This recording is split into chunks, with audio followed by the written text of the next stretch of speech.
광주시 교육청 초등교육과정 담당 최영선 장학관 모시고 자세한 이야기 나눠보도록 하겠습니다. 예, 안녕하세요. 안녕하세요. 네. 자, 어제부로 전 학년이 다 등교를 마쳤거든요. 네. 우리 관내에 있는 학교들은 지금 어떻게 대처를 하고 있는 상황인가요? 네, 지난 5월 20일 고등학교 3학년을 시작으로 어제까지 순차적으로 등교가 되어 현재 유, 초, 중, 고, 특수학교까지 전체 학교의 등교가 이루어졌습니다. 네. 하지만 학교 내 학생 밀집도를 최소화하기 위하여 일부 학교는 원격 수업과 등교 수업을 병행해 진행 중에 있습니다. 네. 네. 여기서 일부 학교가 어디인가요? 네. 수안초등학교, 광주교대부설초등학교, 신용중학교, 수안중학교, 수안하나중학교, 장덕중학교, 성덕중학교, 그리고 전남공고와 광주공고, 전자공고 이렇게 10개 학교입니다. 네. 근데 앞서 걱정했던 것처럼 이 초등학교는 방역이 조금 더 어려운 부분들도 있을 것 같아요. 구체적으로 어떻게 진행이 되고 있나요?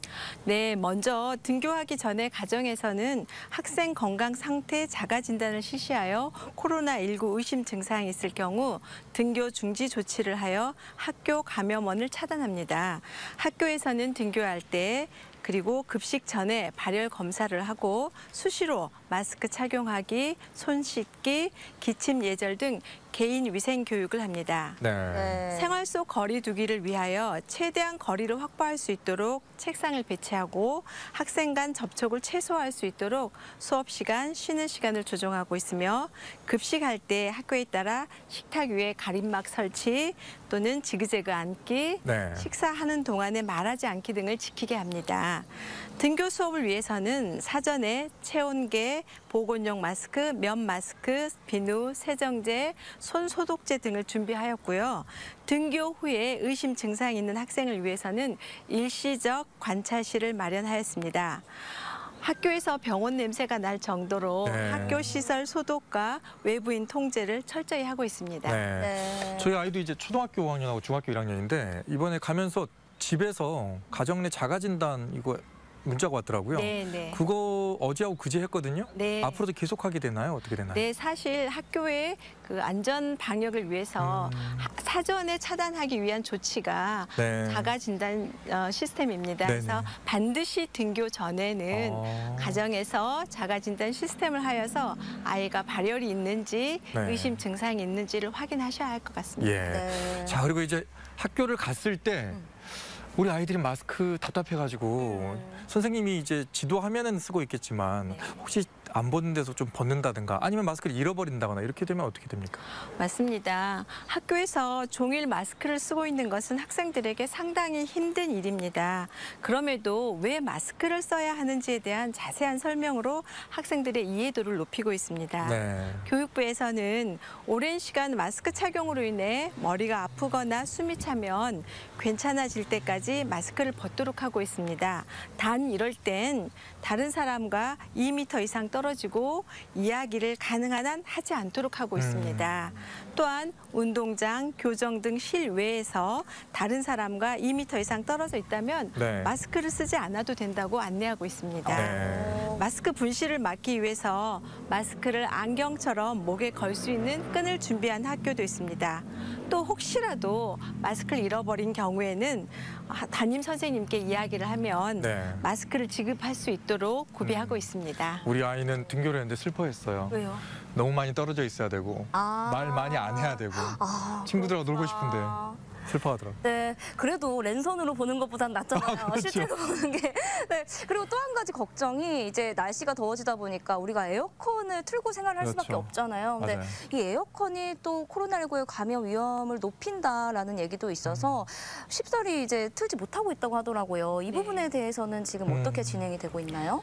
벌써부터 30도를 웃도는 기온으로 교실 수업에 많은 어려움이 있습니다. 특히나 꼭대기층에 위치한 교실은 더 힘들 것입니다. 에어컨을 사용해야 할 경우 환기가 가능한 교실은 창문을 닫고 에어컨을 사용하되 쉬는 시간마다 환기를 하고 에어컨 바람의 방향은 사람에게 직접 향하지 않게 하고요. 또 바람의 세기는 약하게 할수록 좋습니다. 네. 에어컨을 가동하면서 선풍기를 함께 사용하는 것은 내부 공기 재순환을 유발할 수 있어서 주의해야 합니다.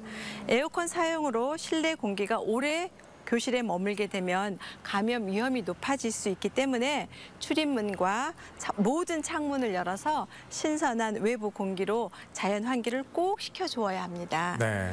코로나 바이러스 예방에 중요한 것이 개인적으로는 마스크 사용과 거리 두기, 손 씻기 등 개인 위생이듯이 공간에서는 자연 환기가 무척 중요합니다. 수시로 교실과 복도에 있는 모든 출입문과 창문을 활짝 열어 자연 환기로 바이러스 밀도를 낮추는 것이 중요하겠습니다. 네. 네. 혹시 이제 수업 중이라든가 학교에 등교를 해가지고 의심증상이 나왔을 때는 학교에서 어떻게 대처를 하시는 건가요? 네, 아까 아나운서님께서 말씀하신 것처럼 네. 가정에서 사전에 학생 건강 자가 진단을 하여 열이 있거나 의심 증상이 있는 경우는 등교를 하지 않아야 합니다. 그러나 학교에 등교하여서 수업 중에 코로나19 의심 증상이 발생하게 된다면 해당 학생에게 보건용 마스크를 씌우고 네. 발견한 교사가 학교에 설치되어 있는 일시적 관찰실의 담당자에게 데려다 줍니다. 일시적 관찰실 담당자는 학부모에게 연락을 하여 의심 증상 발생을 설명하고요. 학부모의 의견에 따라 학부모의 자차 또는 119 구급차로 선별진료소로 이송합니다. 네. 선별진료소에서는 진료를 하여서 검사가 필요한 학생은 검사를 실시하고 또 검사가 필요하지 않은 학생의 경우 병원 진료를 의뢰합니다. 검사를 실시한 학생은 검사 결과가 나올 때까지 가정에서 휴식을 하고 검사 결과가 다행히도 음성일 경우에는 증상이 사라질 때까지 가정에서 요양하고 네. 증상이 사라지면 등교하면 됩니다. 네. 이때 가정 요양 확인서를 제출하면 결석을 하였어도 출석을 인정하게 되어 출석 인정을 받을 수 있습니다. 네네. 또 검사가 필요하지 않아서 병원 진료를 받은 학생들은요. 병원 진료 후에 증상이 사라질 때까지 가정에서 요양을 하고 증상이 사라지면 등교하면 됩니다. 마찬가지로 가정 요양 확인서를 제출하면 출석 인정을 받게 됩니다. 네. 네. 또 학생 수가 많은 곳들 같은 경우에는 온라인 수업을 병행한다고도 들었어요. 이런 학교는 어떤 부분들이 대상이 되는 거예요? 네, 등교 수업에서 학생 간 거리 두기를 최대한 확보하는 것이 어려운 과대, 과밀 학급은 등교 수업과 원격 수업을 병행하기로 안내하였습니다. 네. 전체 학생 수가 초등학교는 1,000명, 중학교는 800명, 고등학교는 900명 이상인 과대학교와 학급당 학생 수가 30명을 초과하는 과밀 학교가 해당이 됩니다. 네네. 등교 수업과 원격 수업을 병행하는 방법은 먼저 학교 구성원들과 충분히 논의하여 학생들의 학습, 돌봄, 급식, 학급별 시간표 등 종합적으로 판단하여 실시하도록 안내하였습니다. 네. 현재까지는 초등학교 2곳, 중학교 5곳, 고등학교 3곳이 실시하고 있습니다. 근데 이제 온라인으로 이제 수업을 받게 되면 직접 대면해서 하는 것보다는 수업의 질이 좀 떨어지지 않을까 학부모님들이 걱정하실 수도 있거든요. 어떻게 대처를 해야 될까요? 학교 교육은 선생님과 학생이 대면하여 이루어질 때 가장 효과적이라고 합니다. 네. 그런데 현재 여건상 일부 학교들은 부득이 원격 수업과 등교 수업을 병행해서 할 수밖에 없는 현실입니다. 네. 등교 수업이 이루어진 이후에 부득이 운영하는 원격 수업은 학급별 시간표에 따라 각 반의 진도에 맞춰 운영할 것이며 또 담임 선생님과 각 과목 선생님께서 수업의 진도와 내용을 고민하여 교육과정을 운영하고 있습니다. 네. 또 방법면에서 교과별 특성을 감안하여 대면 수업의 효과가 높은 학습 활동은 등교 수업에 배치하도록 하고 원격 수업 활동을 대면 수업과 연장해서 수업의 효과를 높이는 혼합형 학습 등도 할 수 있습니다. 네.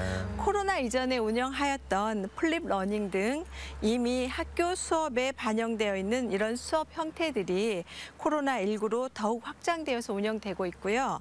앞으로 다시 원격 수업으로 전환될 때에 대비하여 교사들이 고민하고 연구하고 있습니다. 자, 그 전에 원격 수업을 하기 위해서 이렇게 했다면 좀 힘들었을 텐데 네. 코로나19 때문에 원격 수업이 자연스럽게 지금 정착이 돼가고 있는 것 같습니다. 근데 예. 이 원격 수업도 사실 선생님들 입장에서는 준비하는 게 보통이 아니거든요. 똑같죠. 근데 일반 수업에 원격 수업에 또 요즘엔 방역까지 선생님들이 신경 쓰고 계시잖아요. 그래서 이 기간이 길어지다 보면은 선생님들의 피로감도 굉장히 많아질 것 같은데 네. 이 부분에 대한 대책은 또 따로 마련이 되어 있나요? 마스크를 쓰고 수업을 하는 교사들과 또 그들을 지원하고 있는 교직원들에게 감사한 마음, 그리고 덕분에 또 이겨내고 있다는 말씀을 좀 드리고 싶습니다. 최소 4시간에서 6시간 이상 마스크를 쓰고 수업하면 수업이 끝나고 나면 두통과 어지러움을 호소하는 선생님들도 계십니다. 숨쉬기가 힘드니까. 맞습니다. 예. 이런 선생님들께서 수업과 생활 안전교육에 전념할 수 있도록 우리 교육청은 6월 한 달을 등교 수업 지원의 달로 정하여 학교 대상하는 연수, 회의, 행사, 출장 요청 등을 최소화하고 있습니다. 네. 또한 기존에 계획된 학교 대상 회의나 행사 등도 취소하거나 또는 축소, 변경 조정하여서 학교의 업무 부담을 최소화하도록 노력하고 있습니다. 네. 더불어 현재 운영하고 있는 1, 2학년 EBS 방송, 이학습터 등 원격 수업 플랫폼은 똑같이 운영되고 있고요.